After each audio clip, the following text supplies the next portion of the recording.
In a preterm, it is 13 and 13. So factor 7 is not so much of a problem until unless it's a very, very premature baby.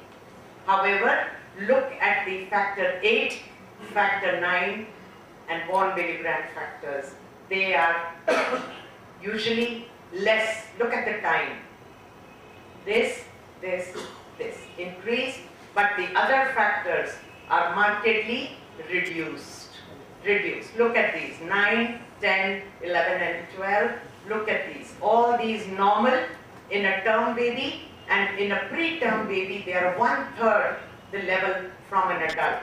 So your prothrombin time may be just very marginally different, but your APTT may cross the limit for interpretation. That is why it's very important not to give the diagnosis of a coagulation factor deficiency in a neonatal period. If you have a defect, if you have an abnormal test, please ask them to review that case before you start doing your factor assays, before you start doing your mixing studies. It's better to wait and then do the complete testing for that particular baby. I think this is the last slide. Okay, bleeding neonate, quickly.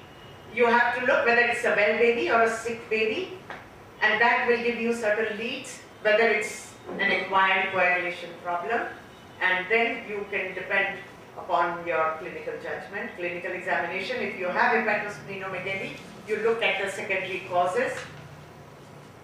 Healthy neonate, these are the reasons. It may be thrombocytopenia, vitamin K deficiency, or congenital factor deficiency. In a sick neonate, that's why you will think of some other reasons. In a well baby, thrombocytopenia can be due to all these problems, and in a sick baby, usually infection and DIC should be ruled out. That's what happens to us in the laboratory whenever we are looking at a complete coagulation failure.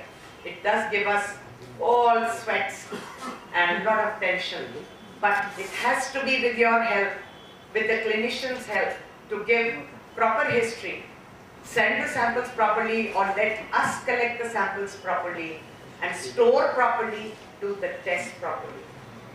Coagulation is something which right from choosing the patient, at what stage have you chosen your patient?